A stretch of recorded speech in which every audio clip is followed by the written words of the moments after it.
Hello, everybody. Welcome to another Comic Boom Comic Source collaboration. It's your DC Spotlight for April 2nd, 2024. Freshly back from WonderCon, but life is crazy and busy for myself and Rocky as well. So luckily, it's a little bit of a smaller week this week. I would say nothing really jumped out at me as being really bad, but nothing jumped out at me as being really good. But one cool thing was yesterday, I'm just randomly standing there talking to some people on the floor at WonderCon, and I see this guy go walking by, got a black blazer on, got sunglasses on. It's Joe Casey, and he's digging through some back issues. So I went over and said hi. Oh, nice. Yeah, he recognized me from the interview I did with him about Neil before his San Diego last year, and I expressed our appreciation of what he's doing with Zod. So he was appreciative of that. It's like, wait, did you already read the next issue? I was like, oh yeah, I've already read the issue that comes out this week. And yeah, I love what you guys are doing. So yeah, he loved that. He loved to hear that people are appreciating it. So anyway, what did you think of this week overall, Rocky? I actually, I'm glad it was a small week because it's my mom's 75th birthday this weekend. So I spent more of my time visiting with family and friends, and I appreciated fewer comic books to read. But you know, I actually really enjoyed most of the comics I read this week. I enjoyed it. It was fewer comics to read, but I enjoyed a higher percentage of them than I normally do, because usually I'm batting 30 to 40% that I really like. But here I was like there's only two that I thought were meh. I actually really enjoyed this week, so I'm going to enjoy talking about them. Yeah, fantastic. As far as a follow-up for WonderCon, everybody, I'll have a couple of videos out, one with the cast of Resident Evil, another one talking about some of the Hasbro toys. And then there's maybe thoughts of myself and a few other content creators doing kind of an overview of the show. But we haven't fully decided, because it would be, I wouldn't say negative, but there's concern. There's concern. The show was so small this year, smaller than LA Comic-Con. There's concern. There's rumors that some things behind the scenes at Comic-Con International are not so great. So could this be the end of an era? So we're trying to finalize schedules and see if we can get that out for you. But anyway, let's get to the books at hand. Kneel Before Zod, written by the aforementioned Joe Casey. Dan McDade is the artist. David Barron on colors. Troy Petrie on letters. Just a fantastic issue. You know, going back and forth with this Kneel Before Zod, with what Joe told me at the show, wanting to return Zod to his villainous roots, and then the way Ursa was really being the nagging housewife for Zod. Was he going to kill her? What was going to go on? You know, obviously we saw their son, Lore, leave, and you know he's over in Sinister Sons now, so really didn't know what to expect. And then with Zod being distraught over Ursa being killed last issue by the Coons. How Zod takes his revenge here, I think, is very telling. He goes up, he attacks the ship that the Coons are on after making some arrangements with the Eradicator, where the Eradicator actually is becoming less powerful, less sentient, less all-knowing. It's interesting. It's almost like a back-to-basics approach from Joe Casey here. You know, you want to talk about getting Zod back to his villainous roots. Let's take away some things, right? Not unlike what Marvel did with Amazing Spider-Man at one time, getting rid of the marriage, what have you. Or you could even say what Brian Michael Bendis did with Superman, briefly getting rid of John Kent and then aging him up, having Superman, you know, not have Lois as a crutch either. So he just had a chance to write Superman. It's a little more problematic, I think, with Superman, only because that characterization has been earned. And I think what Joe Casey feels like with Zod, you know, when he came back and he read it, he's like, wait, you're doing what? Zod's a farmer? Like, what's going on? It didn't really feel like a natural progression of the character. So this back to basics approach, getting rid of he gets rid of the planet. He gets rid of the planet that Zod was on. And again, we can see the desire for revenge from Zod that is so strong that Zod doesn't even care if he survives himself, as long as the Coons that are responsible for the death of Ursa are completely, not just killed, but obliterated. And in a way that they know it's coming. That's one of the other things that's so diabolical about what Zod does. Like, they know they know it's coming, especially the captain of the ship. And everybody else is like, well, what are you doing? Get us out of here, whatever. And like, why are you trying to get away? Because the captain knows it's hopeless. Zod is that guy. He has been returned to those villainous roots, and in an incredible way by Joe Casey. It's just such an impactful issue. And like I said, the fact that Zod himself doesn't care if he survives it, as long as he has revenge on these coons that killed Ursa, it just like that says it all. And when the ship does explode, which is a fantastic full page splash from Dan McDade, and you see Zod's body there kind of drifting in space, and then he's captured by somebody, and it does say prisoner in exile. So is he captured by other coons? Is he captured by somebody else? Yellow sun radiation, he should heal from this. But we'll see what comes next. But I can't wait to see. This is Zod untethered. You know, like I said, Lars out there in Sinister Sons, Ursa's dead. He doesn't have the planet to worry about anymore. He's going to have his revenge over those that killed Ursa. So he's going to be pissed off still. He's going to be emotional still. And he's going to be out there with kind of nothing to anchor him, right? Like we talked so much about why Zod was the way he was. Is he not allowed to be happy? You know, Ursa was nagging him about, you know, you're not formidable anymore. You're not, and like, he did the thing he meant to do, right? He did the thing he was meant to do. He's created a new Krypton. He had the planet Kandor, or the bottled city of Kandor there. He did the thing he's supposed to do. He doesn't need to be that despot anymore. He doesn't need to be that evil guy taking all these actions because he got to where he wanted to be. Why are you still nagging him, Ursa? Well, now he's not where he was. All that has been stripped away by Joe Casey. And even the bottled city of Kandor, he launches off to hopefully a new dimension where they're going to be able to find a home. So literally, he has no obligations, nothing to anchor him anymore. It'd be great if we see him as an out-and-out villain in the pages of Superman again. Just a fantastic job. Joe Casey and Dan McDade are accomplishing exactly what they set out to accomplish with this, which, you know, so many times, you know this, Rocky, they tell us it's one thing, and then it turns out to be another.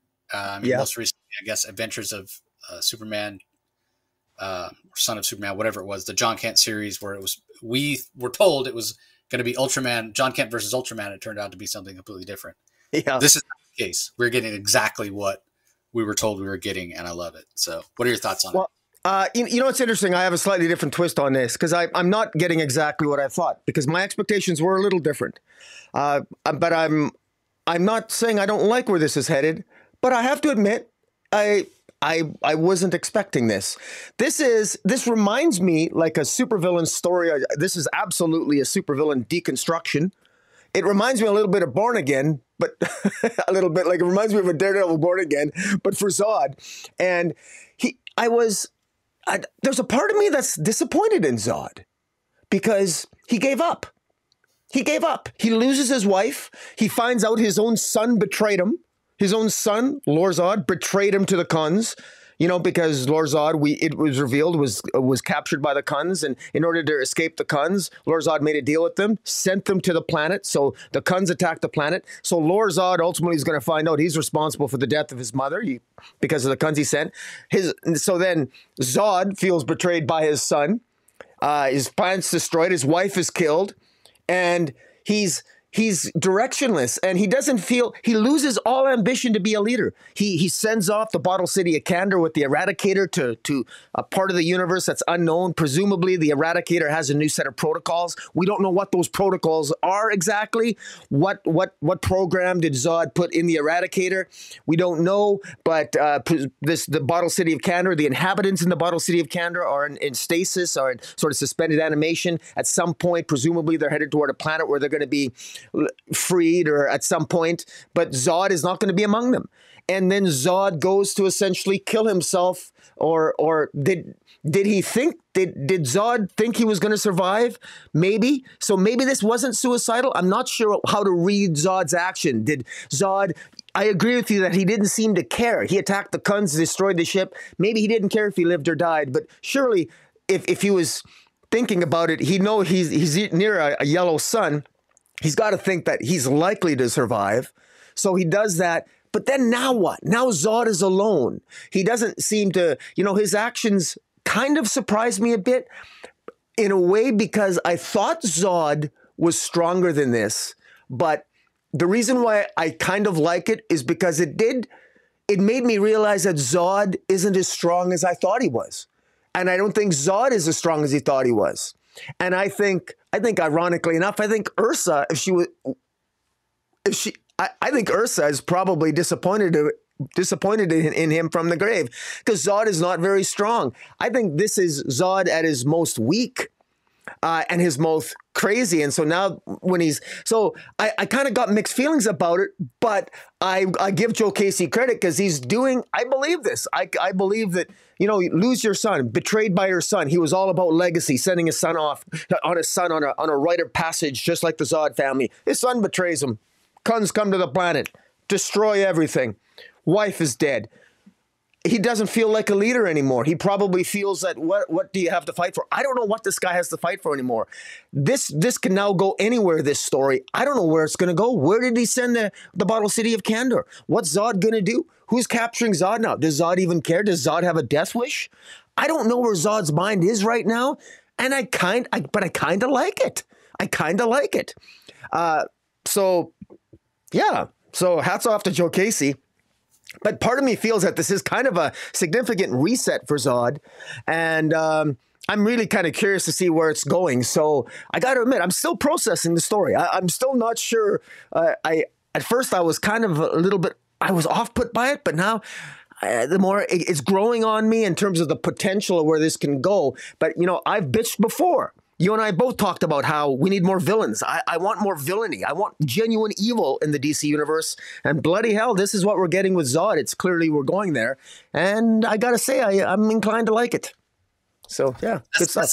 That's interesting that you took it as maybe Zod giving up. Because I took it the other way, right? Like, I took it as like Zod going, well, shit, I did everything I was supposed to do. I did the thing I was always said that I wanted to do, right? A new Krypton, a new world for Kryptonians that survived the destruction of the first Krypton. I did everything I was supposed to do. I had the wife, I had the kid, I did whatever. And it was all taken away from me. So like, why the hell did I do that in the first place? Like, I took it as him not necessarily giving up, but him being so blinded by anger, especially that one panel where he's there, the eyes are glowing. He just looks so angry that in a way he doesn't care. He's so blinded by his anger. Yeah. That panel right there. Like he's not thinking past this action, like this moment of revenge or what has. So I don't know that that he didn't care. I don't think much like we don't know what's going to happen next. I don't even think Zod knows what's going to happen next. He's blinded by his anger. He can't see past. Yeah. I just have to kill these coons. So yeah, the next issue will be very telling to see where. Well, I agree with you. He's blinded by his anger, but at the same time, I did think that he wouldn't be so blinded by his anger that he would.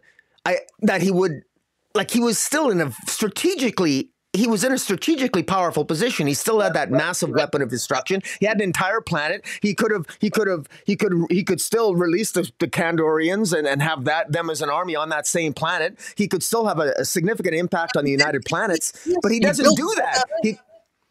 He built all that up and everything went to shit anyway. So, I mean, I could see, and I've known, like I did everything I was supposed to do, and I still got screwed. So fuck it.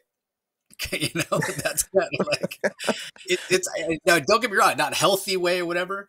But yeah, and I guess your argument that's a sign of weakness, mentally, right? To not be able to persevere through. Well, let me give you an example of what I mean. I'll give you an example. What I'm saying is Zod was still in a very good strategic position even after this battle with the Kuns. He didn't have to destroy his planet. He didn't have to send away Kandor. He still had that weapon of mass destruction. Why is he doing this? It's sort of like at the end of the Battle of Waterloo. Napoleon was still in a good strategic position to continue the war, but he kind of, some historians say that he sort of gave up, but Napoleon wasn't the same after Waterloo, but he was still in a good strategic position. But he nonetheless, he didn't necessarily have to surrender. Anyways, that's besides the point. That's my point with Zod, is that Zod, I can understand his state of mind is like that, but he's in a relatively decent strategic position. He's just eliminated the Kun fleet. He still has an entire planet, a massive weapon of destruction. He could still go get his son, but instead, what the hell is he doing? And these are the questions I have. And this isn't a criticism. It's an underhanded compliment to Joe Casey saying, "Okay, you not only got me curious now, you got my you got my attention. So show me where Zod's going to go after this."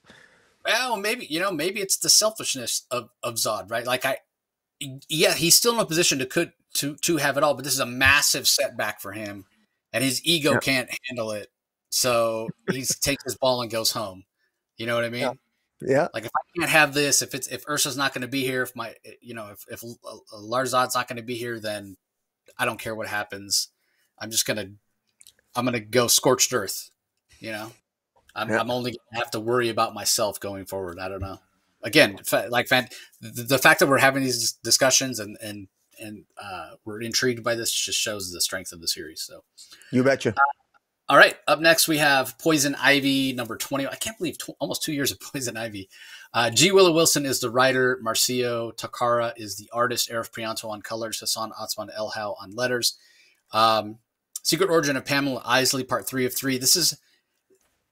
It's not necessarily, I wouldn't say like a retconning of the origin, but it's definitely more additive, gives more context. I guess modernization of her origin would be a good way to tell it. And it's DC's way of having their cake and eating it too, right? Like, they can still say with this origin, and all credit to G. Willow Wilson and Takara for doing such a fantastic job with this origin, that you can go back and you can read, old Poison Ivy stories before they made her, somewhat of an anti-hero, certainly less of a villain. And you can still sort of reconcile them. Maybe there's some sanding you got to do around the edges to make it fit. But the origin they've told here, making her this, eco-terrorist, having her get these powers from an injection from Jason Woodrow and hearing the call from Gotham City as an open wound on the earth and what have you. And there's a scene where she talks to Batman and says, "Hey, we can be allies." Batman doesn't trust her. Batman's paranoia in full effect. It all makes sense. It makes sense. It's fantastic. This is the way you do it when you want to go back and change things and modernize them. Like Rocky said, we still want villains to be villains. I don't want Poison Ivy to be anything but an out-and-out villain, but I'm not DC editorial. I'm not their marketing department. I'm not their licensing department. I'm not the one trying to sell Harley Quinn comics and what have you. So I get it. I get why they're doing this, and it makes sense. And honestly, it sort of makes Poison Ivy a more interesting character because she's not so black and white. She's not, if you're not a plant, you're evil, I hate you, blah, blah, blah. She's a little more compassionate. She's a little more understanding. We've seen that throughout the series. There's been humans she's cared about other than Poison Ivy just as much as she cares about the plant. So I think this is really, really well done. And if you're curious, if you've never really known the origin of Poison Ivy, you don't need to go back and dive too deep into it. Just read this. Just read these 3 issues. Get the current canonical modern origin of Pamela Isley. It makes sense for where the character's at now. And as it has throughout the series, the Marcio Takara art perfectly suits kind of the organic plant-like nature of Poison Ivy and of the story G. Willow Wilson is telling. So, I've said it before with the series. I've never really been a person who really cared about Poison Ivy one way or the other. She's pretty far down on the list of villains that I want to read about. But G. Willow Wilson has made her an interesting character. And man, I look forward to reading Poison Ivy every month. She's done a fantastic job. Who would have thought, she's mostly known for doing the Kamala Khan version of Miss Marvel over at Marvel Comics, which obviously very different from Pamela Isley, young, a hero, and pretty much on the straight and narrow, out and out white hat. Pamela Isley, much more complicated than that. And G. Willow Wilson's done a fantastic job. So what are your thoughts on this one, Rock? Yeah. Well, I echo your sentiments. I have mixed feelings about the origin in terms of moving away. They're definitely given the vanilla flavor version of her origin, the idea that she's not really a villain, she's just really misunderstood. I mean, when she first came, she basically picking up from the events of last issue, she ends up she ends up sort of escaping her circumstances with Jason Woodrow, her would-be boyfriend and the gardener. She ends up in Gotham City, where she ends up discovering that she's got pheromone power. She discovers her powers gradually over many months in Gotham City, and eventually has her first adventures as Poison Ivy. She doesn't want to say who she is, but the motivation is that she wants to protect her friends. She doesn't want to say her real name because she doesn't want to get her friends in trouble. And then even Batman, the idea that, Batman doesn't trust her, because the idea that she wants to work with Batman because Gotham, the city of Gotham and the plant life and the environment is adversely affected in Gotham, and what's happening in the environment is wrong, and she wants to work with Batman, and she actually appeals to Batman. Kudos to J. Willow Wilson. I think to a young Batman, I think if it wasn't for Poison Ivy's past and the fact that she had used pheromones in her first, she was a villain first and foremost when she first arrived in Gotham. And, if it wasn't for that, Batman probably would have put more faith in her and trust in her, because she is a very powerful metahuman. But unfortunately, it was just not to be. Poison Ivy doesn't seem to have a lot of luck with her male relationships, to say the least. And that actually works here. And I often find myself criticizing characters that don't have any competent male relationships. But this one, actually, J. Willow Wilson, over 21 issues, has actually really set this up. And she has managed to win me over to say, you know what? If she's not going to be a villain, she's just a genuinely misunderstood, and kind of a screwed up person, but it's understandable why. It's easy to see, especially if you don't have the baggage that maybe you and I have with the character, where we're familiar with Poison Ivy stories, where she's definitely been very villainous, and killed people. This is a softer side of Poison Ivy. She's more misunderstood, and to the extent in the past where she's gone full psychotic, you could, if you in your head canon, say, well, it was probably because of all the various chemicals and the plant chemicals and crap that she's been injected to over the years. And so it actually works. And I think this series is going to be very, very popular. This is the one comic book where I've got all the physical copies, and I'm glad I bought all the physical copies, and I'm glad I bought all the cover A's. There's a beautiful consistency and flow, visual flow. When I look at my comic box and I look at issues 1 through 20, there's a visual consistency on cover A's, which is rare in comics nowadays, in my opinion. And I don't need the variant covers, although some of them are nice. I just like the cover A's. The art's fantastic. It's consistent, really, from issue 1 through 21. It's very well done. And J. Willow Wilson, kudos to her. She's done a really good job here. And again, there are going to be people that take issue with this, because this is sort of an about face. And but you know what? When you think of it, though, it's told from the perspective of Poison Ivy. So if you're taking pot shots at Batman, maybe that's okay. Poison Ivy, we have to allow for the fact that she's an unreliable narrator when she's talking about her own life. Given her background, we shouldn't necessarily judge that and say, wow, this is bad writing, not understanding Poison Ivy. This is how Poison Ivy, we're all of us are heroes in our own story, or at least we're misunderstood. And I think Poison Ivy feels that way about herself, and she's very self-effacing about it. And J. Willow Wilson has given her a very consistent and good voice in that regard, and it works. So yeah, another great comic this week. Yeah, fantastic issue for sure. Okay, up next we have Birds of Prey, number 8. This is from writer Kelly Thompson. Javier Pina and David Lopez are the artists. Jordi Blair on colors, Clayton Cowell on letters. So interesting that this is a two-parter, basically, because it feels like all setup. It feels like all setup. So interesting. I mean, whoever does a two-parter, how's that, writing for the trade or what have you. So give us your thoughts on this, Rock. I enjoyed this. I've been enjoying Birds of Prey from the beginning. And this issue, Kelly Thompson sort of teased.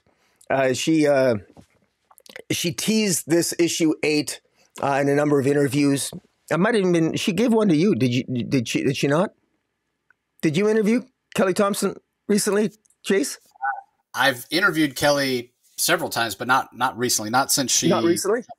Not since she jumped on Birds of Prey. Yeah, because I was listening to another interview she gave, and she was talking about this issue, and she was talking about Big Barda, and Big Barda is the standout in this issue. basically, we know from this previous storyline, we know that somebody's trying to kill Barbara Gordon, and the Birds of Prey want to figure out who. And whoever's trying to kill Barbara Gordon has a link. They can both time travel, and they got a connection to the Green, and so that leads them to Vixen. And Vixen owns a fashion company, and they end up at this fashion show. And this is where Kelly Thompson's her writing really shines. She did this a couple of times when she was writing Captain Marvel. I mean, she's really good at the character work here. And we get some new characters. We get, I mean, Big Barda and all the Birds of Prey in just gorgeous, sexy outfits with a bunch of beefcake men standing around. And literally there's whoever the villain is behind all this, they're mind controlling apparently the male models through the clothing. And Big Barda misunderstands. She thought it was her clothing, and she ends up naked at one point. I'm not going to do it justice, but it's funny. The dialogue is it's fun to read. This is a fun read. I mean, at one point, even Meridian is going around. Or Sin is going around, and she's actually the caterer, catering to all these older people as they're watching this fashion show.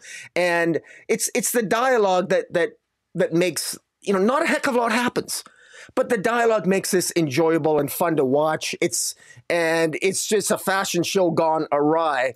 And it really is a great page where Big Barda's naked, and it's got Big Barda's head right where her bum cheeks are. It's actually very well put together, and it's funny. It's enjoyable, and I think people are going to just love this issue. I agree with you. It's set up. This is a second issue. This is a 2-part setup story. It ends on a major cliffhanger because Barbara Gordon, despite the best efforts of Black Canary, Barbara Gordon ends up being sort of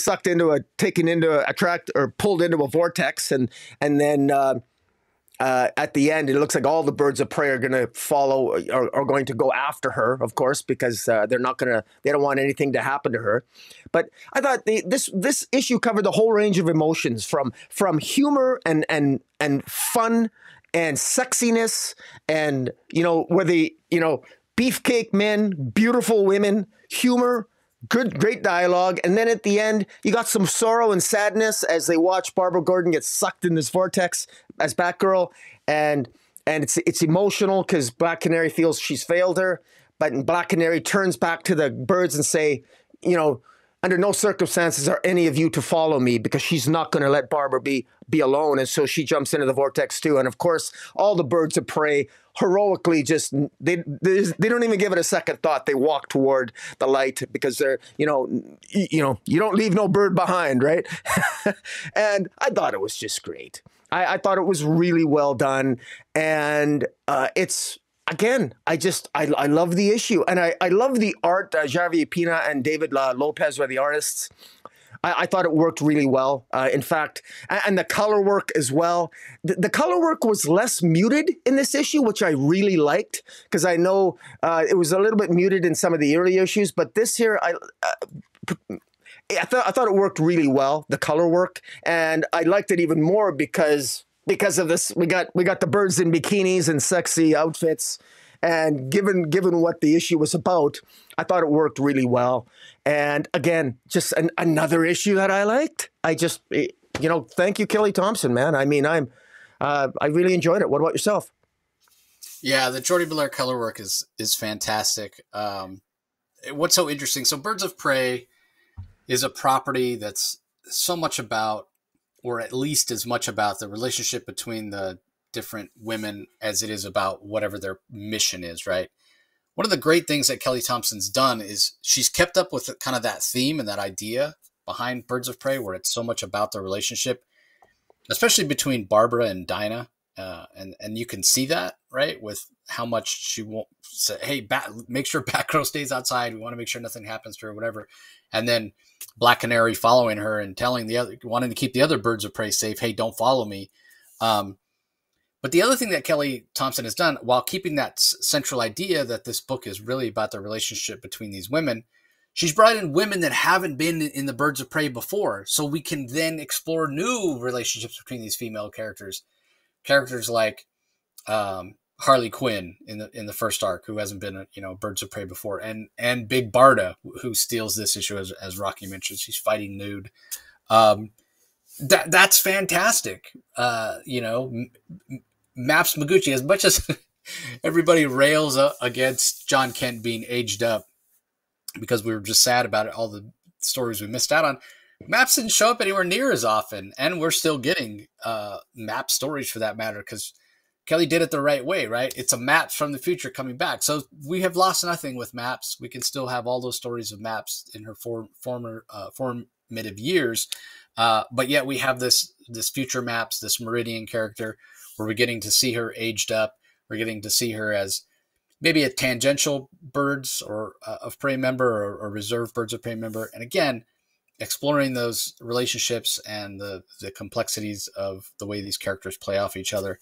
That's where this series shines. That's where it's really important. Correct me if I'm wrong, Rocky, but I don't think Vixen has been a Birds of Prey before. I don't even remember her showing up in a Birds of Prey comic. So no, she hasn't been. Not to my knowledge, no. Yeah, I mean, I think she may have been in a Birds of Prey comic, but I don't really recall her being a Birds of Prey. But she's not a member of the team, but I don't even know if she's shown up in a Birds of Prey comic before. But again, a powerful, important, formidable female character in DC. I mean, she would have been the first DC heroine to have her own solo title if it would have been for the DC implosion in the late 70s. So she's an important character, and she was a big part of the Detroit era Justice League, and I really enjoyed her there. So, again, great to see her in these pages, great to see her showing up, and it's just fantastic to see the heart and the humor and the interactions between these different female characters. Kelly Thompson's a perfect writer for it, so, just a fantastic issue all around. All right, up next we have Batman 146, written by Chip Zdarsky, art by Jorge Jimenez, colors by Tomeu Morey, letters by Clayton Cowles. I don't think I'm going to have a whole lot to say about this, so I'm going to let Rocky go first. But my one little nitpick this was kind of just a meh issue for me, but one thing that I will complain about, as I often do when this happens, the title page is page 11. It's not in the front. It's not in the back. It's page. Stop doing that. Give me the title page within the first two pages, or put it all the way on the last panel. Stop with this credits on page 11. That's literally almost halfway through the book. What do you do? Trying to find it. I can't stand it. I hate it when they do that. I can't stand it. So anyway, give us your thoughts on the issue. Well, a lot happens in this issue. A lot happens. It's actually Zardasky's going all in on this. He's going all in on this Batman of Zur-En-Arrh thing, and Zur-En-Arrh and the history of how Zur-En-Arrh's master plan or let me back up. The Joker's plan with Captia, Dr. Captia's plan, was to have the Joker continue to berate Batman, to continue to push the psychological limits of Batman, so that eventually Zur-En-Arrh would manifest and take over. And Zardasky does his level-headed best to try to fit it into existing Batman continuity, in particular Scott Snyder's run, quite frankly. And I think he does a reasonably competent job. I mean, it's okay, I guess. It's revealed here that the Joker apparently was the one who said it, who kept sabotaging the Penguin, and that ultimately led to the Penguin being basically banished from Gotham, and his children being sort of taken over the Gotham underworld. And meanwhile, Captia was always working behind the scenes to ensure that Dr. Captia had sort of almost had given the Joker a safe word, so that if ever Batman was beating the hell out of him, he could tell Batman the safe word, and the safe word was Arco Tenebris. And so the moment Joker would say that to Batman, Batman would freeze, and that would cause Batman and the Joker could tell Batman, okay, now pull me to safety. So it leads one to believe that all those times we wonder, how did the Joker survive? He actually survived because Batman saved him, or that Batman did something, because the Joker always had this safe word that that Dr. Capdia had sort of planted in Bruce Wayne's head that could activate Zerna or somebody to rescue, or Bruce Wayne to give Joker some semblance of control. At least that's how I kind of read it. Thought it was interesting. Capdia confronts Bruce Wayne as Batman here. Not surprisingly, Bruce calls Capdia, you know, like a narcissistic psychopath who's just in this because it's a game to him. He wants to see how far the Joker's going to take it, how far Batman's going to take it. He's just more like he's an interesting. It's like a science experiment for Dr. Capdia. He likes sort of pitting the Joker and Batman off against each other. Meanwhile, we all know that ultimately Failsafe is going to be one of the trio of villains in Absolute Power with Amanda Waller and Queen Brainiac. Well, this is before that, and we've got Failsafe, who the rest of the Bat family does not know if Failsafe. They think that Bruce Wayne might actually be in control of Failsafe because they think that maybe Batman's physical body is dead, but his consciousness is uploaded into Failsafe, and Failsafe is actually working with Damian. Damian is working with Failsafe, and Failsafe is not killing. He's apprehending bad guys. That includes Punchline. That includes Harley Quinn. And by the way, I agree with that. I think Batman should have thrown Harley Quinn in prison a long time ago. Same with Punchline, the whole 9 yards. There's some things that I will agree with Failsafe. I will agree with Zerna with, as opposed to Batman. Harley Quinn, I don't care. You can be reformed all you want. I don't care. You still got a lot of murders that you got to pay for, and you should be spending the rest of your life in prison. Sorry. So I don't mind that as much as I still love Harley. But anyways, Punchline showing up, I thought was a nice addition because it's interesting. Batman, somehow Dr. Capdia has somehow incredibly managed to take over Blackgate Prison, and no one in the United States seems to care. Of course, how can Amanda Waller do what she wants? It's that you got to suspend your disbelief. Not even the mayor of Gotham can do anything about it. Dr. Capdia control. He's the warden now. He's of Blackgate, and now Failsafe controls Blackgate, and he's putting all these prisoners in Blackgate Prison, and he's going full no holds barred. He's throwing Harley Quinn, Punchline, all the villains, Killer Croc, all the stuff he's putting in prison. And Batman, of course, wants to break out. And Batman realizes that he can meditate, and that if Zerna has all his memories, Batman discovers, not surprisingly, that if he meditates, he also has Zer's memories. So he now knows what Zer knows in terms of how Zer did everything. Because it was just locked in the recesses of his mind. So he accessed that part of his mind. So I like that. I like that Zardasky's given Batman here finally some level of competence, because Batman has continued to be beaten down from Gotham War into this. Batman is looked surprisingly incompetent on a number of levels, notwithstanding the fact that he can survive a fall from the moon. He still should be a little bit more competent. Finally, there's a little bit more competency on Batman's part here. I kind of like that. Batman tries to he tries to escape. On the surface, it appears he's successful in escaping Blackgate Penitentiary, and meanwhile, Damian has come across some other robots, some different designs, and a Mazo design, and Damian is beginning to question Failsafe's motives and method of operations, and so the seeds are being planted here for what should be a very interesting Absolute Power. And at the end, we have Superman. The Justice League is worried about Superman confronts Batman, saying, "Hey, Failsafe / Batman," and because he's not sure, because Failsafe hasn't done anything wrong yet. He hasn't broken the law per se. He hasn't killed anybody. He's just been hard ass, but hasn't done anything wrong. And Failsafe says, well, just stay out of my way. Everything's fine. I'm doing what I always do.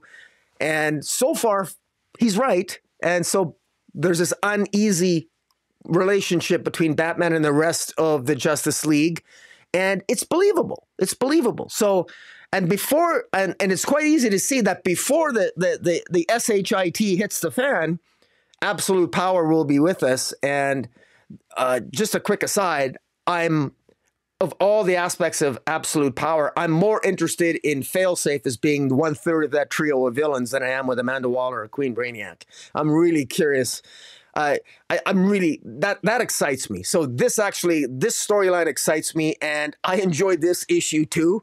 And I don't know what it is, if I'm just in a good mood because it's my mom's 75th birthday this week, but I'm meeting family and friends, and I've had a good weekend. I've been in a good mood reading these comics, but I really enjoyed this comic. I'm really curious to see where it's going. So, what about yourself? Oh, you're on mute there, my friend. Sorry. Yeah, sorry about that. You definitely get a sense of what Zardasky's trying to do. You mentioned, tying this in with what Scott Snyder did. Clearly, Snyder's run has influenced Zardasky tremendously. Yes, you're right. You have to sort of suspend your disbelief for a few of the things. You wonder why, and at least Zardasky tries to explain, right? Hey, here's why the Justice League isn't getting involved. Yeah, Captillo taking over Blackgate Penitentiary. I guess we just have to chalk that up to the guy being able to be a master manipulator or what have you. We were wondering how Captillo survived all that time.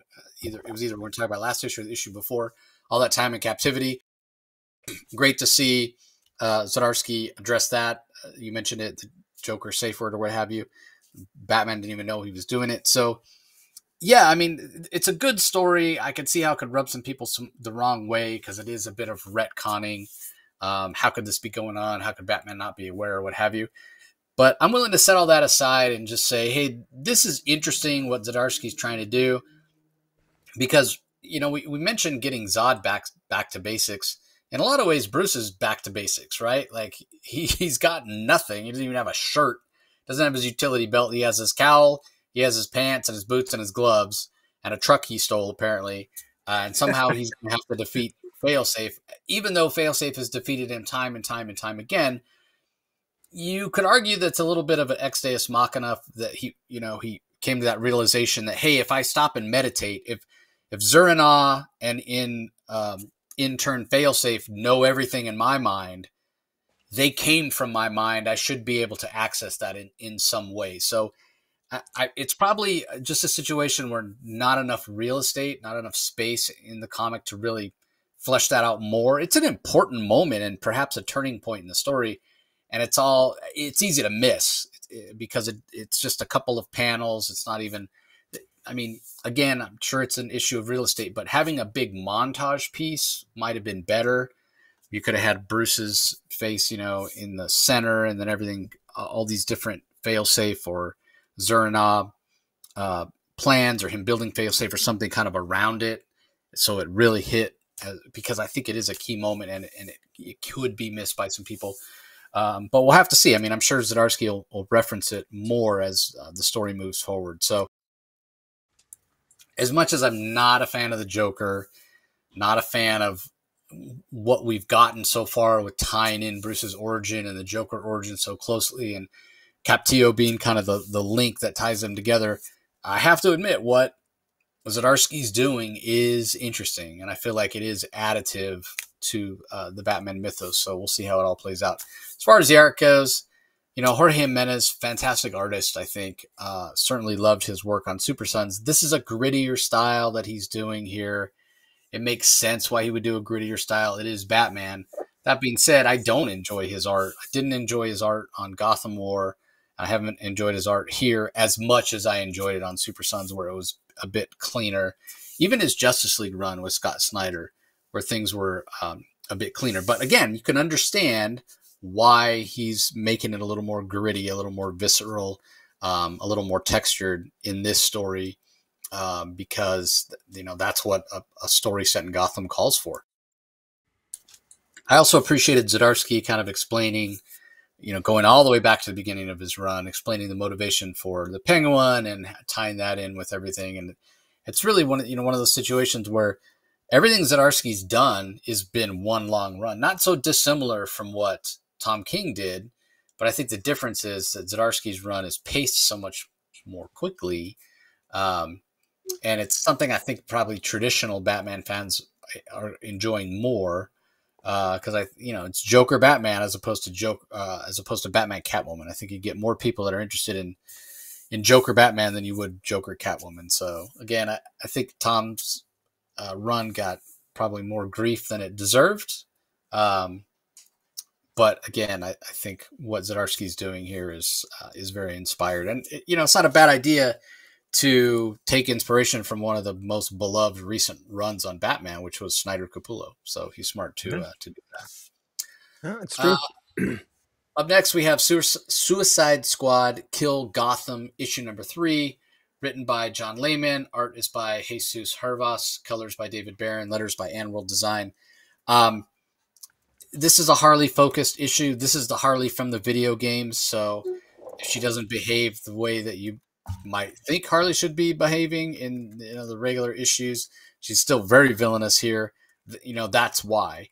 I do appreciate the humor that Layman injects here or there when he can. If anybody knows John Layman, he has a pretty good sense of humor. He's a great guy to hang out with. But I'm not that familiar with the video games. There are references here to other events that have happened in the video games in the past. So that kind of, I appreciate that there's editor's notes telling me about these events, because otherwise stuff just goes right over my head. I'm not going to play any of the Arkham Knight games anytime soon. So, or ever probably. So I appreciate that. I didn't get a lot out of this issue though, because again, I don't have that context. And I'm not the biggest Harley fan, especially this kind of version of Harley where she's out and out villainous. And not that I'm a fan of her as an anti-hero either. I prefer the very cerebral Harley. And this is certainly the zany, crazy Harley. But the art is fantastic. Tons of action. It's fast-paced. And those bits of humor are enjoyable. But for me, just because it was focused on Harley, not my favorite issue of the series so far. But I am curious to see where it comes next, because a lot of these issues have focused on specific villains. Last time we got kind of the Will Smith version of Deadshot. We got Deathstroke as well. So I did appreciate that. So we'll see who it's focused on next time. I am curious. It is a technically very well done comic. Just for me personally, just due to my kind of not dislike, but just kind of my apathy, I guess you'd say, toward this kind of version of Harley Quinn. This one was just okay for me. But again, the art, color work, pacing, technically a very well done comic. So what do you think of it, Rock? I really enjoyed this too. I know. I feel like I'm handing out high scores just for like Halloween candy this week. But first of all, I love this version of Harley. Because this is the type of Harley that first of all, the cover is fantastic. The cover A by Dan Panosian, just fantastic. I think it just pops off the page. I might even buy two copies of it. I just absolutely love it. It looks fantastic. But not necessarily, the plot doesn't progress a lot this issue, because what happens is last issue we saw the story in many ways from Deadshot's perspective. Who ends up, we think, being taken out by Deathstroke. And here we get a couple of 10 minutes before, we see the same events, but from Harley Quinn's perspective, and she ends up ultimately saving Deadshot from being finished off and his head smashed in from a guard. But we get it from Harley's perspective, and there's so much violence in this issue. I know. There's a lot of part of the controversy surrounding the video game, and I don't play the video game either, but I actually watched the story of the video game. I loved it. I loved the violence against the Justice League. I didn't care that Green Lantern got peed on and he got humiliated. I don't care. I don't care that Wonder Woman was the one to survive, or Superman ended up, all this stuff. It was fun. It was I thought it was a great story. The video game, it was a great story. I don't care what anybody says. It was fantastic. I thought it was really good. And it was ridiculously violent. And it's called Suicide Squad Kills the Justice League. And I say again, anybody who's offended by the fact that the Justice League died, why did you buy the video game that's called Suicide Squad Kills the Justice League? Anyways, I won't rant about that anymore, other than to say that there's a lot of violence in this issue. A lot of the villains died. The ventriloquist is killed. There's multiple villains that are actually taken off the playing field, and that's what I like. There's waterboarding, there's torture, there's limbs being ripped apart. I mean, this is graphic violence. This is almost Black Label stuff. This is not really for teens if you want to get like, I mean, this is exorbitantly violent. And you got Harley Quinn popping jokes. Harley Quinn, psychoanalyst, Harley Quinn is figuring all this stuff out. Harley Quinn is thinking. Like, you can tell she's intelligent, but you can also tell she's psychotic. And I think part of the reason why I always like a Harley Quinn, that part of her psychosis is that it's precisely because she has a psychosis that she doesn't suffer PTSD. She's just, she knows how to adapt to any situation. That's how how screwed up this woman actually is. But damn, if it doesn't work for her, and she just incorporates it. I mean, in many ways, there might be similarities with the Joker, but Harley Quinn is one step better than the Joker, because Joker is always driven by an obsession with Batman. Harley Quinn is driven with an obsession for happiness and joy in life, even if it involves exorbitant violence. And this is what it is. One of my favorite scenes in this issue is when Amanda Waller is watching on the video screens, and they can't believe that Harley Quinn actually survives an attack because she has no powers. How could she possibly survive an attack from one of their armed guards? And they watch in horror as she literally dismantles them, and they don't even show it. What is so funny is that in the scene, you see Amanda Waller and this other personnel member looking in disgust. You see their faces in disgust, but you don't see what Harley Quinn's doing. And what's funny is there's grossly violent acts. They show a guy being ripped apart earlier in the issue. So you get to this scene, and they won't even show you what Harley Quinn is doing, but they just showed you a disembowelment 4 pages before. So it makes you wonder, how violent is Harley Quinn? Anyways, I thought it was fun. I don't know. This comic is exactly as advertised. It's consistent with the video game. For again, the story in the video game. I haven't played the video game, and I don't. The writer, you're going to have to refresh my memory. The writer is John Layman. He knew the assignment. And he's done a really good job. And again, that cover A, I love that cover A. So again, I'm going to have a hell of a time picking my pick of the week this week. So far, I'm bat every single one of these I liked. All right, well, let's move on to Shazam number 10. I'm really curious to hear your thoughts on this one. Written by Josie Campbell, Emmanuel Lupacchino, and Mike Norton are the artists. Tris Mulvihill on colors, Troy Petrie on letters. I would say, since Mark Waid left the title, it's lost a little bit of its charm and its kind of simplicity. And part of its charm, I think, was this simplicity. It feels much more chaotic now, which isn't necessarily a bad thing, because Josie Campbell's introducing a lot more sort of plot threads and plot points, and she's still kind of playing out some of the things that Mark Waid established, relationships with Zeus and gods and what have you. So that's all well and good. And also some of the struggles and maybe disconnect between Billy Batson persona and the Captain Marvel persona. Obviously stuff with the family, which is at the heart of any Shazam story. All of that is still working. The art is still really, really good. But again, just very chaotic as opposed to comparing it to what came before. That's not necessarily a bad thing, just something that I noticed. So it's going to probably take a few issues to kind of get a feel for what the series is going to be like going forward. But one of the things that Campbell's doing very well, kind of following the footsteps of Mark Waid, is very continuity light, right? Like, you don't need to be reading anything else to be reading the Shazam family, or what have you. So I am enjoying this. Again, I thought the art was really strong. And the thing that intrigues me most and I'm most curious about is to find out what's going on between Billy and his persona as Captain Marvel, or the Captain, as he's come to refer to himself. So what were your thoughts on this one? I'm not. I thought it was well done. I would actually prefer more solo adventures with Billy Batson and the Captain, Shazam. But I understand what Josie Campbell's doing here. And clearly Mark Waid, she's taking the reins from Mark Waid. I think she's very clearly finishing the storyline that Mark Waid started. And that is the fact that it's kind of funny. This issue has, we're introduced to a new character named Bo, a potential love interest for Billy Batson, or possibly Freddy. And Billy receives a mysterious letter, and he sort of like has a moment where he sort of blacks out a little bit. And who is the letter from? We're not sure. Meanwhile, Zeus has in a battle between Shazam and Black Adam, the the orphanage, the house was destroyed, and Billy Bats and Shazam asked Zeus for help to rebuild it, and they did. Of course, if Zeus rebuilds the house, there's always going to be a catch, and different rooms, you can access different dimensions, and it's kind of a cool concept. To oversimplify it, each of the members of Shazam, or each of the gods of Shazam, Zeus and Solomon, et cetera, they can have different parts of the house form a different dimension, or you can enter a different dimension, representative of Zeus, representative of Solomon, representative of Heracles, or whatever, of the powers of Shazam. And that's interesting. A lot of story potential there.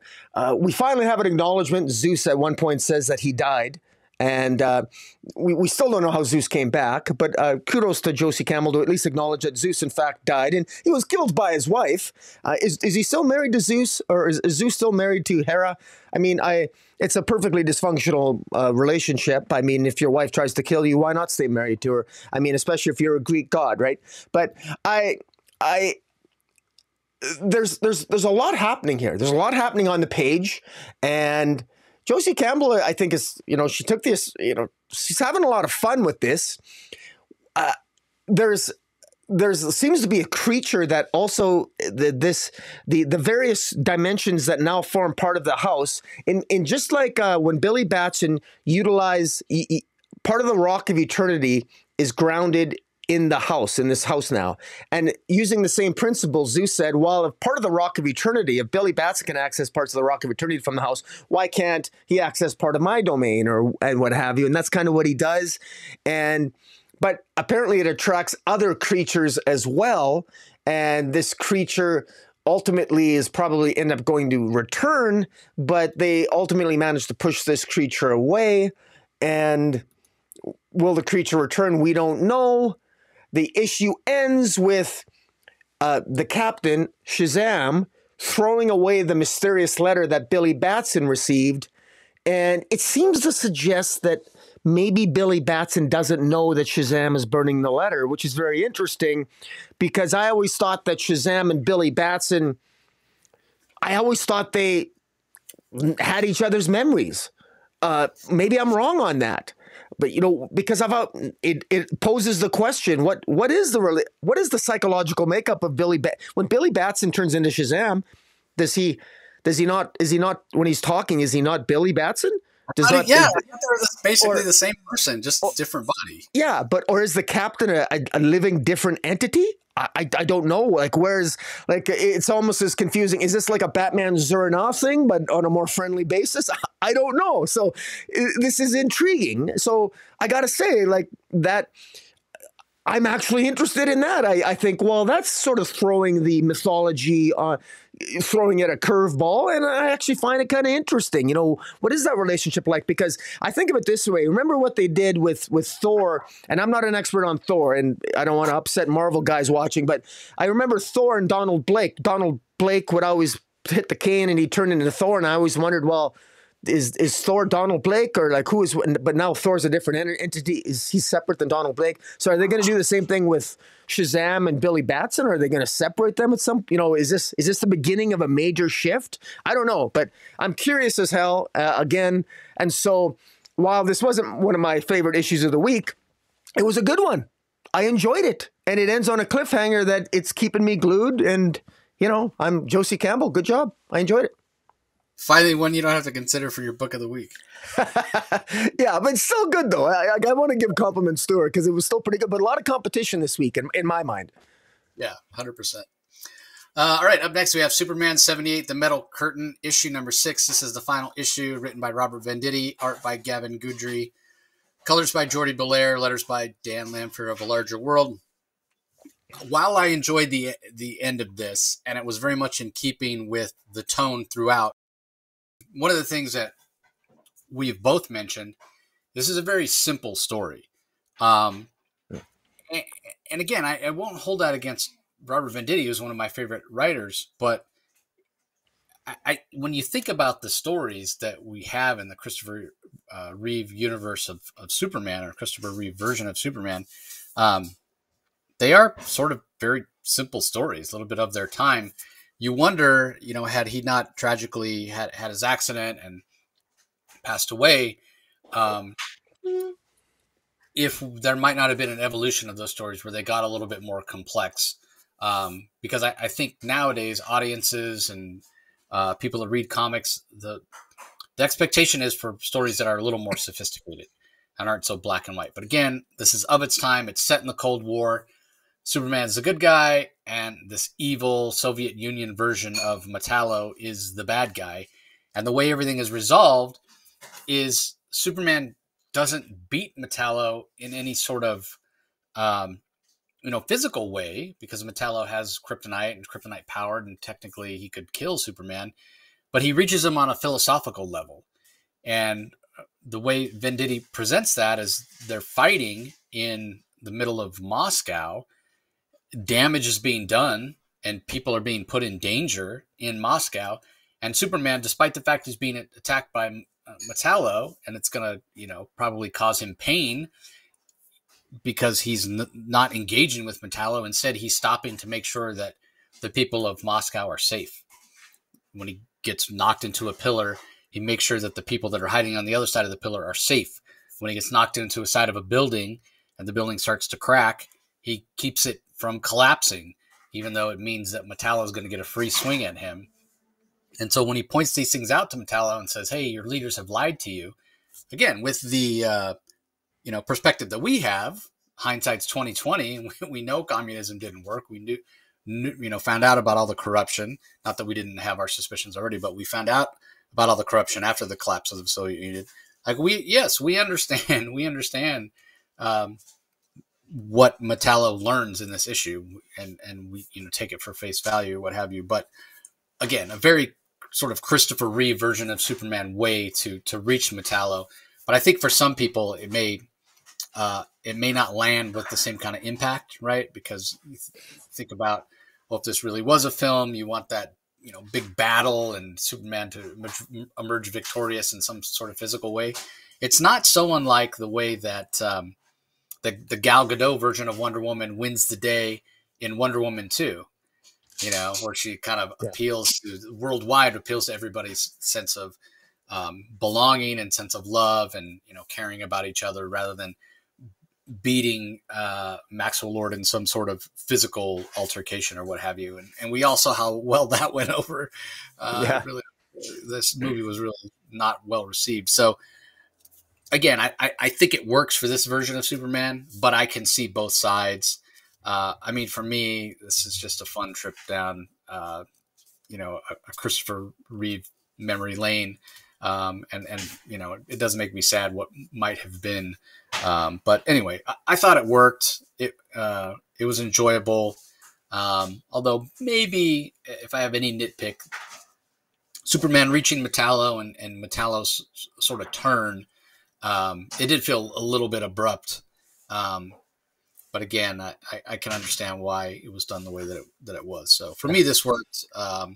Although I don't think it was as strong as the first volume of the Superman 78 that we got. So what were your thoughts on it, Rocky?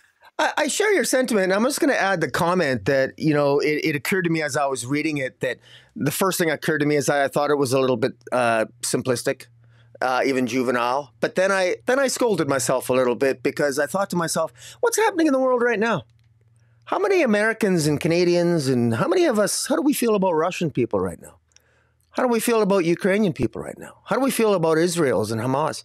War is happening in the world right now, and a very dangerous set of circumstances exist on the international stage right now in multiple ways. And it's always the most simplistic answer, that's the most important. Love is all there is. And at the beginning, we have this young child who's in danger, and Superman is right there. And what does he say? It's going to be all right. And what does he say to the Russian people? He's there. He's saving Russians. As a Russian agent wants to kill him at the command of the Russian government. Superman doesn't judge the Russian government. He doesn't judge the people. He saves them. He's there to help. I mean, that's what it's all about. And again, I know I'm probably sounding a little bit melodramatic, but not anymore. I'm as equally melodramatic as this story is simple.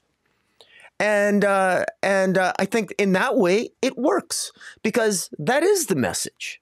And this is the message that, part of me, I'm scolding myself, and maybe I'm politely scolding you. It's like, well, you know what? Maybe it's simple, but maybe we need to hear it, because right now there's an awful lot of people that I'm pretty sure that we think Russians want peace just as much as we do. And I'm pretty sure the Russians know what propaganda is as much as we do.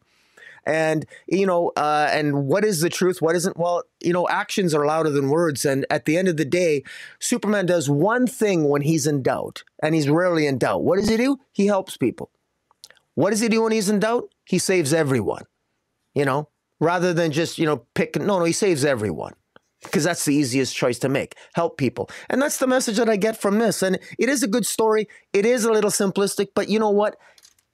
Venditti understands the assignment, and it's absolutely true to the Christopher Reeve and the movies and that genre and that feel, like you've said before about the movies. And so it works as well. It's again, it's had heavy competition this week. It wasn't my favorite, but I do really much appreciate the message, the simple message that I think the world right now needs to hear.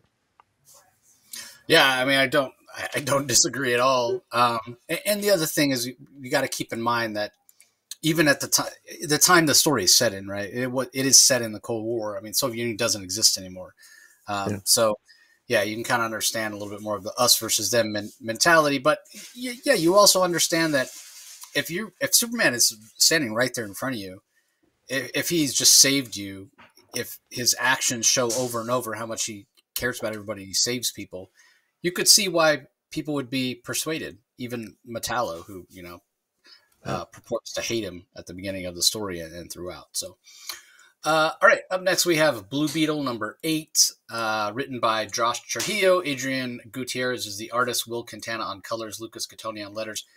Action-packed issue. A lot happens. We get one of the recent Beatles quits, Natita. She quits. And it's not bad enough that she gives up, right? She doesn't want to have the Scarab anymore. She wants to return to Metropolis, return to her, I guess she was a DJ in Metropolis before. She wants her life to be simple. She wants to go back to being just Roma, not this Beetle and what have you. But the way she goes about it, she goes to Victoria Court and allows Victoria Court to have her Scarab, which obviously Jaime's not real happy about that, to say the least, because Victoria hasn't shown herself to be very trustworthy, to be honest. So what's going to happen with Jaime, what's going to happen with Dynasties, what the consequences of that choice might be, we'll have to wait and see. The other thing that's really interesting is we get a throwback to a villain from the Blue Beetle series that started back in the 80s, the Paris Cullen drawn, Len Wein written, with Overthrow showing back up. But this is actually Overthrow's son. And he's there trying to take out Victoria Court, as she's apparently used the Scarab to create a new kind of security type robot called Pinnacle. And she's not going to charge anybody for it. But apparently there's only one. But she's supposed, she's saying, yes, it has all these fail safes, protect human lives at all costs and what have you. But when Overthrow attacks, we see this Pinnacle robot or what have you kind of takes extreme measures. So maybe even Victoria Court may be surprised by what she's created here. So a lot of moving parts, a lot of new things being established, and Ted Kord being rescued by Booster Gold and Jaime Reyes last time, but he doesn't show up here. And even at the press conference where Victoria Court reveals this Pinnacle robot, people are asking, hey, where's your brother? We still don't know. That's still to be revealed as well. So a lot of moving parts. Josh Trujillo is doing a good job of juggling them and making sure every little plot thread has just a little bit of forward momentum. So we know it's not being forgotten about. So I'm really enjoying what's happening in Blue Beetle. The only thing that little nitpick, the Adrian Gutierrez art, I've talked about it before. Man, when he first started in the first volume of Blue Beetle, his art was so clean, and it's not anymore. And again, it's just a personal preference for me that I prefer that cleaner style. I talk about it all the time. The backgrounds tend to be very light in this issue. There's a scene where where Roma's telling Jaime, and I can't remember what's the girl that plays Dynasty. Roma or Roma is Zayamara. Zayamara, right? Yeah, Zayamaro is Dynasty's.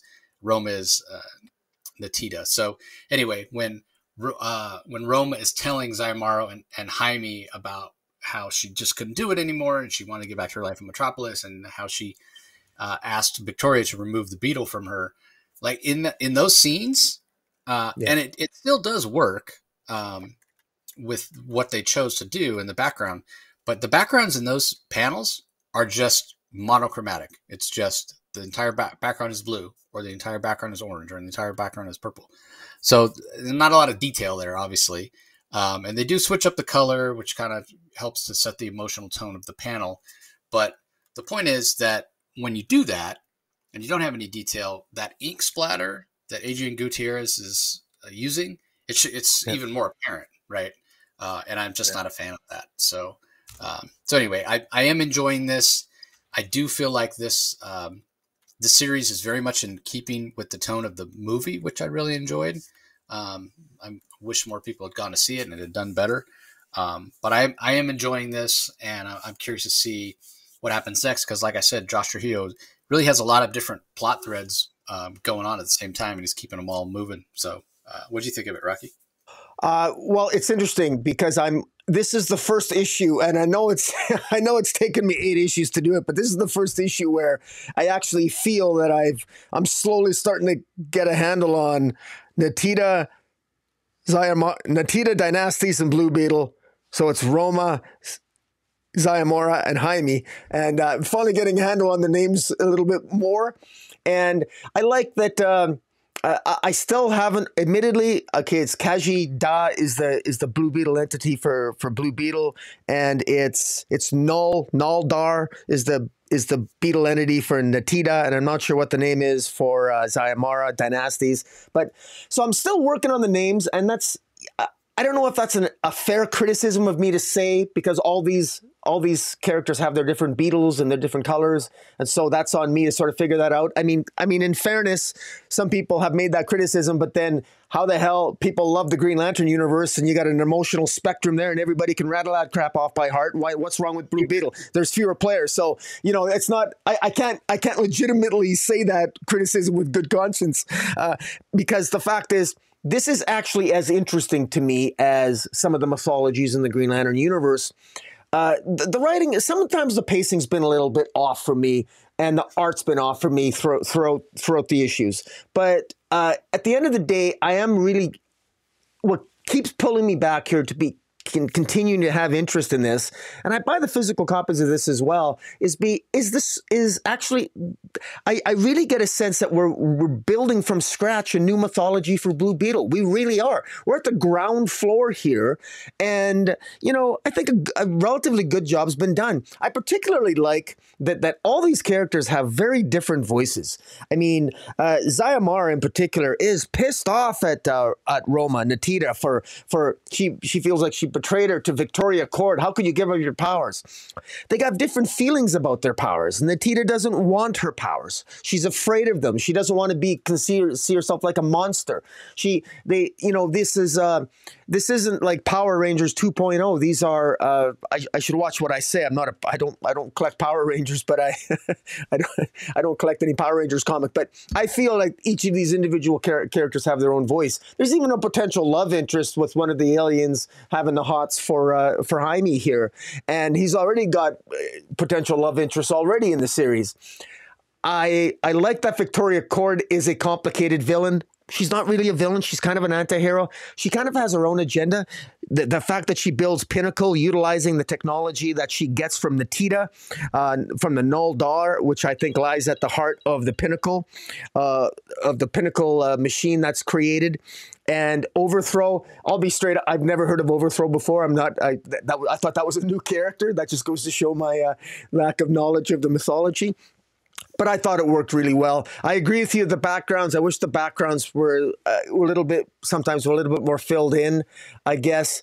Although maybe the background when Adita's talking they were trying to reinforce her sense of isolation and loneliness and fear, and they didn't want to. They wanted you to focus in on the character, and they didn't want you to focus. Maybe that was the artistic reason for that. So I can even maybe justify that. But again, I enjoyed the issue. It wasn't my favorite of the week, but again, it was an issue I enjoyed, and I'm getting pickier and pickier with what physical copies I buy, and I'm going to buy this one. So I thought it was pretty good. Yeah, Overthrow first appeared Blue Beetle number 15, August 1987. He also showed up in the Millennium event, which I know you read way back when, but not exactly. I can't remember. Not exactly a heavily used character, so you're forgiven for not knowing. All right, so that does it for the books we're going to talk about in detail, everybody. There are a number of other single issues that are out this week. Blue Beetle 8 also has a Spanish edition. There's also Batman Scooby-Doo Mysteries Volume 3, number 4. There's also Scooby-Doo Where Are You, number 127. And then the Sandman 19 remastered, which that Sandman 19 issue is sort of infamous. There was some sort of mistake when they first put it out, and all the copies had to be destroyed. But then there are some that are out there, and they're very expensive if you can find them on eBay or what have you. I got 2 of them. But the story itself, doesn't William Shakespeare show up in that story? And then it's a first appearance for somebody else, so it's kind of a well-known issue. I'm not surprised that DC's redoing it. I think there's a lot of people that probably don't have a copy and would like to have a copy. So yeah, kind of interesting, but it's not something that I was going to read because I still haven't read any Sandman actually, which surprises some people. Some people yell at me when they find that out.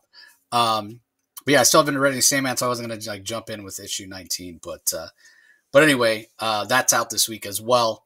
And then as far as trades go, we have 100 Bullets, book 1 trade paperback, which this has been reprinted before.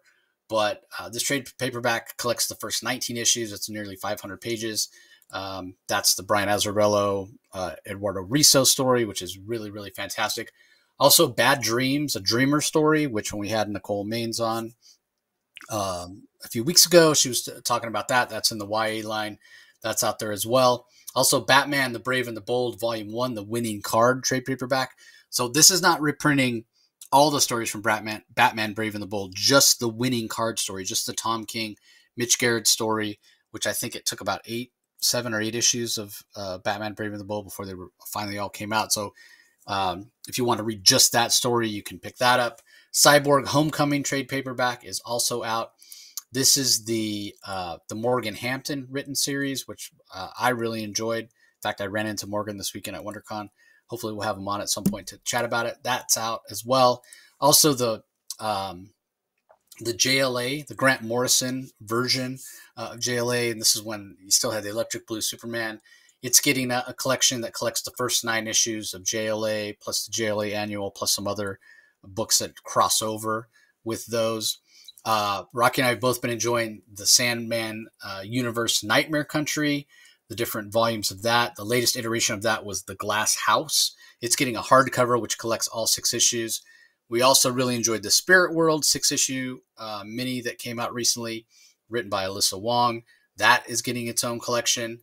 And then we've got the Unstoppable Doom Patrol from Dennis Culver, somebody else I ran into at WonderCon this weekend.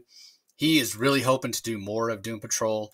I, for one, really hope he gets a chance more. He's just waiting to get approval, basically. So it may depend on those trade paperback sales. So if you didn't get a chance to read that, absolutely fantastic Doom Patrol. Dennis Culver does an amazing job, genius level job of incorporating all the different eras, all the different ideas of Doom Patrol over the years, whether it's Flex Mentallo or different versions of Negative Man or Robot Man or what have you. There's been a lot of weirdness with Doom Patrol over the years. Good series. Yeah, whether it was Rachel Pollack or Grant Morrison or whomever. And the Chris Burnham art is fantastic. So really need those trades to sell well so we can get more of that. And then finally, Superman, Lois and Clark. number 2, Doom Rising trade paperback. So this collects some stories from Action Comics 1051 to 1057, as well as from the Death of Superman 30th anniversary special. So, originally the Superman Lois and Clark was the Dan Jurgens written 6-issue mini that had to do with the post-crisis pre-rebirth Superman, who was kind of hiding out. This is when there was actually 2 Supermen in the DC universe. He was kind of hiding out in Smallville, still doing things undercover as Superman, wearing the black costume. And then we got more of that version of Superman and Lois and a young John Kent as backup stories, or co-feature, if you will, in when Philip Kennedy Johnson's Action Comics run started. So that whole story, where John Kent is sort of fooled, I guess you'd say, by an alien who has nefarious intentions, but he thinks he's helping save her. She kind of presents herself as a damsel in distress. So that's that story. It's written by Dan Jurgens, great art by Lee Weeks. So a ton of great collections this week. If you're so inclined, definitely recommend that Doom Patrol for sure. So, all right, Rocky, moment of truth. What do you have for your book of the week? Yeah, my book of the week, I am going to go with, let me see here. It was tough, but I'm going to have to go with, if I can just find it here. Yes. I'm going to go with Birds of Prey. It was a tough one. It was I loved Nail Before Zod was great. Poison Ivy was good. Batman 146 was good. But you know what? I enjoy the humor and the fun, and my Pyrian fanboy instincts were kicked in. Big Barda naked. I mean, come on. I'll stop talking now. I'll just embarrass myself. But let's just say that it's just good comic book fun. And it ends on a cliffhanger. And I know it was the second issue of a setup, but it's a great setup. And I'm really curious to where it's going. And I had a lot of fun with it. And just honestly, it was just a really great week this week. I didn't dislike any of the comics. I think this is the first week I can honestly say that I got something out of every single comic I read. I mean, that's batting 100%. They were all good. This one just happened to be just slightly above the pack in my mind. What about yourself? Yeah, pretty easy choice for me, actually. I'm going to go with Nil Before Zod. I just love everything that Joe Casey and Dan McDade are doing with Zod. Whether it's him giving up a little bit, whether it's him just blinded by anger, or whether it's him just saying, well, I've lost everything that tethered me to any sort of possible happiness for me, and I'm just going to be an out-and-out complete jackass, going forward, evil villain. It doesn't matter. I don't care what the motivation is. They're nailing it with this series. The art's fantastic. Yeah, they've done a fantastic job of returning Zod to his villainous roots. So appreciate that. All right. Well, that's going to do it, everybody. Don't forget, if you're listening to us on the audio only feed, head over to YouTube, subscribe to Rocky's YouTube channel so you know when new content's coming out. Comic Space Boom ! Is the name of the channel. Ring the notification bell, subscribe, leave a comment, let us know what you thought about the books this week. You can also head over on YouTube to the Comic Source YouTube channel, where we do the daily Spawn, going through Spawn from start to finish, starting with Spawn 1, including crossovers and other minis and what have you. We're really enjoying it. We're getting a good community going over there, so we appreciate you guys giving us a follow. I'm trying to get to 500 subscribers over there so I can monetize and help pay for all this stuff that I do with comic stuff. I'm really close. I'm above 450, but I haven't hit that magical 500 number, so appreciate everybody's support. And also, if you're checking us out on YouTube and you want to listen to the audio-only content, the past couple thousand, I think somewhere around 2,500 episodes, that are on the Comic Source audio feed, just go to wherever you get your podcasts, whatever your favorite app or podcasting platform is. Do a search for the Comic Source and subscribe. There's tons of great content over there, and more content to come. I mentioned, I ran into a lot of creators this weekend at WonderCon. A lot of people are like, "Hey, when am I coming back on?" It's hard to make room for everybody, but I definitely love talking to creators, and they love talking to me. So yeah, we'll have some good interviews coming up for you all over the next few weeks. So that's going to do it for this episode. We appreciate the support as always, and we will talk to you next time. Catch you later.